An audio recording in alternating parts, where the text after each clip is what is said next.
What is good, Ninja? OG over here from Player Essence, and welcome to another PE News. Today, we've got some awesome information for you guys from Fire Emblem Warriors 2, that being a potential possibility. Plus, Sega talks about the future of the company, and Touhou Genso Wander. We got another game announced for the PS4 and the Nintendo Switch, so let's go ahead and get right into this. And we are starting off with Fire Emblem Warriors 2 and the potential of that coming. So Koei Tecmo does say that they would love a chance to make a Fire Emblem Warriors 2, but there's nothing in the works at this point, which makes sense. The game has been selling really well. They're still about, what, 5-6 months in, so it's not like there's been a ton of time since then. They're still rolling out that DLC for people to play and enjoy, or just got done with like the last pack or something like that. So people are still playing the game. The game is still being purchased. The special editions are coming down in price, so I can get that. But let's go ahead and get into what Koei Tecmo had to say on the matter. Quote, in terms of the development period, the project began at the time when the Nintendo Switch had not been revealed. Fire Emblem Heroes wasn't released, and Fire Emblem Fates had recently come out. Together with Nintendo and Intelligent Systems, it was nice to be associated with the Fire Emblem IP and stay close to it, while watching it grow bigger. Because of pressure, I worried if the game would play well, but since we were able to understand the audience, it was a very enjoyable project. We feel regret for the characters we were unable to include. If there's an opportunity, I would love to make Fire Emblem Warriors 2, but that's not something we're working on right now. The Fire Emblem series itself has a long history. We're also fans of Fire Emblem, and we hope to support it in the future. So I think this is kind of just foreshadowing, in my opinion.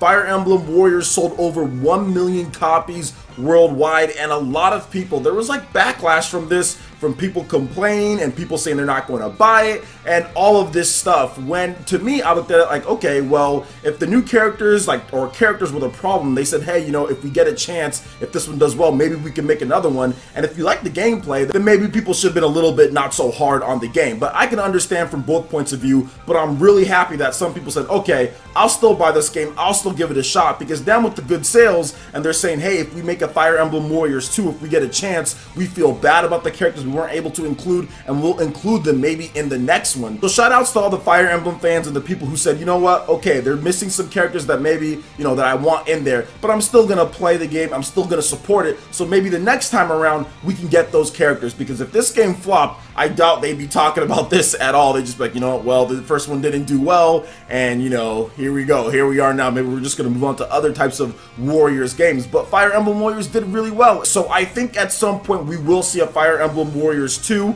and I think that people are going to be really excited and happy about it. Check out your local Walmarts and your different stores. If you guys still haven't purchased this game but you were always interested in it, you can get the special edition, which comes with a lot of cool stuff included. A lot of them are being sold for like $50 to $60, so that's a good price based on what you get in there. The physical version of the game, you get some cool cards, you get a soundtrack. It's a nice package in terms of what you get with that special edition, and you can get it for the same price as just a standard new copy of the game. So what do you guys think about the chances of Fire Emblem Warriors 2, and what characters would you want in? My top characters easily would be Roy. I think everyone wants Roy, Ike, those characters like that. That's what people were kind of wanting, was those two characters the most from what I saw, was Roy and Ike, because we got enough Fire Emblem Awakening. Obviously there was Fire Emblem Fates characters, mostly those two, and then we had some Fire Emblem Gaiden as well. We had Celica in there too, but we did not have Alm, which was kind of weird to not have Alm in there as well. We had Lyn and some other characters. We had Navarre, so Shadow Dragon characters as well. So I'm hoping that going forward with Fire Emblem Warriors 2, or if there is a Fire Emblem Warriors 2, that they include all of those fan favorites like Ike and Roy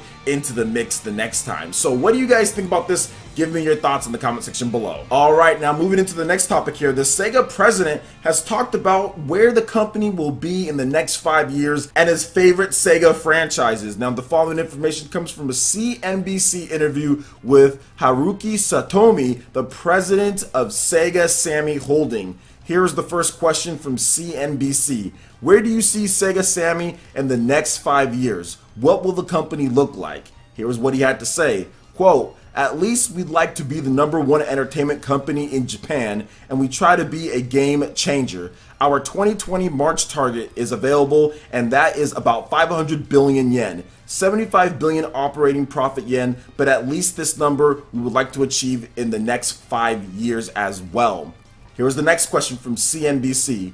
What are your favorite games, just out of curiosity? Here's what the president had to say. One of my favorite is the Yakuza series and the Valkyria Chronicles series. So of course 2 Sega franchises there, and those are great series based on what a lot of people out there are talking about. I know my boy over there, Dreamcast guy, he loves the Yakuza series and talks about it all the time, and I watch his reviews. Great series. If you haven't got into it, make sure you check out his reviews. But also when it comes to Valkyria Chronicles, that's more in my line in terms of what I like to play. So yes, Valkyria Chronicles is absolutely amazing, but if he likes those series so much, they should do a better job of localizing them. And particularly, I'm talking about Valkyria Chronicles. We still need Valkyria Chronicles 3 here in the West when it comes to an official localization. And thankfully, he didn't say PSO or Phantasy Star Online 2, because people have been waiting for a localization forever. They even said that they're going to localize the game and ended up not doing it as of this point. And I know you can play English with patches, but they did say, like my boy Avidin Smith said, yo, they said that they're going to localize this. So I would like to see them do it at some point. But outside of that, I think Sega's doing an okay job. They're doing an okay job. They do take some time for localizations or just none at all. But at the same time, I think that in the next 5 years, I'm not sure if they can be the #1 entertainment company in Japan because Nintendo's around there, but I do feel that they can be up there. But they need to change up a couple different things here. They need to figure out what's going on with Sonic when it comes to modern gameplay, not Sonic Mania. The classic people are going to love that style. They can do that forever. But I'm just saying in terms of modern Sonic, they need to do better. So they need to figure that out. I do think that they need to make sure that Valkyria Chronicles, they need to turn that into something a little bit more. I know it's a great franchise, but we'll see what they do with that going forward. And there's a lot of old franchises that they haven't brought back. I mean, there's a lot of stuff that they have that they just haven't done yet. So I'd like to see them kind of get back into that. I know Shining Force, where has that franchise been? That franchise has been MIA for how long now? So there's a lot of stuff they can do. I think Streets of Rage, Comic Zone, and I'm really hoping that they actually turn things up just a bit. But we'll have to wait and see on this one. Obviously, Sega has their own plans for profit and all that, and I think that talking to Atlas and Persona, getting that on the Nintendo Switch, you want to make some more money, that's a quick way to do so right then and there. So getting Persona on the Switch, that could be a good idea to make some more money. So those are just my thoughts on the matter. What do you guys think about Sega, and where do you guys think they'll be in 5 years? Let me know your thoughts in the comment section below. Alright, now moving into the final topic here. Touhou Genso Wanderer Lotus Labyrinth has been announced for the PlayStation 4 and the Nintendo Switch. Now, there also will be an alpha version playable in Japan on May 6th. So, Aquastyle has announced Touhou Project Dungeon RPG Touhou Genso Wanderer Lotus Labyrinth for the PlayStation 4 and the Nintendo Switch during a live Wanderer version 2.0 concert at the Tokyo Kinema Club recently. Now, a follow-up to Touhou Genso Wanderer and Touhou Genso Wanderer Reloaded, the alpha version of Touhou Genso Wanderer Lotus Labyrinth will be playable at the Touhou Project Convention in Japan at the Tokyo Big Sight on May 6th. Now, there is more information when it comes to this game. Check out the link in the description below if you guys want to see that. But I'm not big on the Touhou Genso Wanderer franchise. I know it's big in Japan. A lot of people really play it, and it's kind of self-contained there. Although the latest games have been coming over recently to Nintendo Switch with some later ports, but it seems like they're finally getting things to go day and date with the PlayStation 4 version of the game. So that is awesome to see. That's exactly what I want to see, and that's the reason why I talked about this game in particular, is that a lot of these Japanese companies we're starting to see, whether it's the Brave Neptunia, which I did make a mistake on, guys,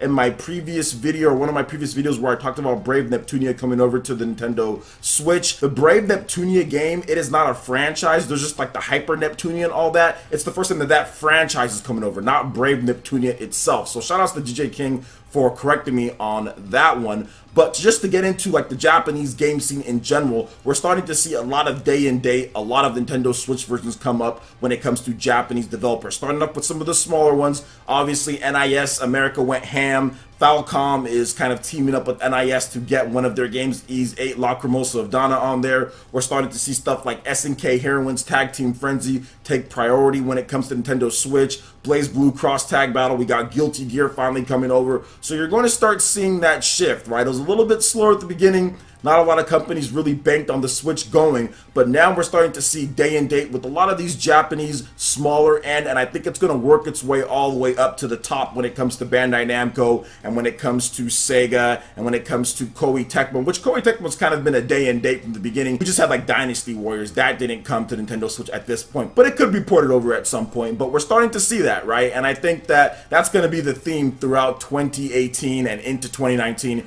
is day and date with Japanese games. But it's going to be cool to see how this one plays out with Touhou Genso Wanderer, how it plays on the Nintendo Switch. And like I stated, there's a huge fan base for these style of games, the Touhou Genso Wanderer games and everything. So I'm just happy more titles are coming over, and now we're starting to see the titles day and date. But like I said before, if they do need to take some extra time, because Switch is still technically new, then they can do that. I don't want a broken game, I want a great playing game. But of course, it's always great to get your games out day and date if you can. So what do you guys think about all the different news here when it comes to Touhou Genso Wanderer, when it comes to Sega and how they're going to be in the next 5 years, what you guys think about that? And then also Koei Tecmo and the possibility of Fire Emblem Warriors 2. Let me know your thoughts in the comment section below. Alright, Ninja, that wraps it up for this video here. Go ahead and check out the links in the description below. We got Facebook and Twitter. Go ahead and give us a like and a follow on our social media. Really helps us spread the content of Player Essence across the internet in addition to YouTube.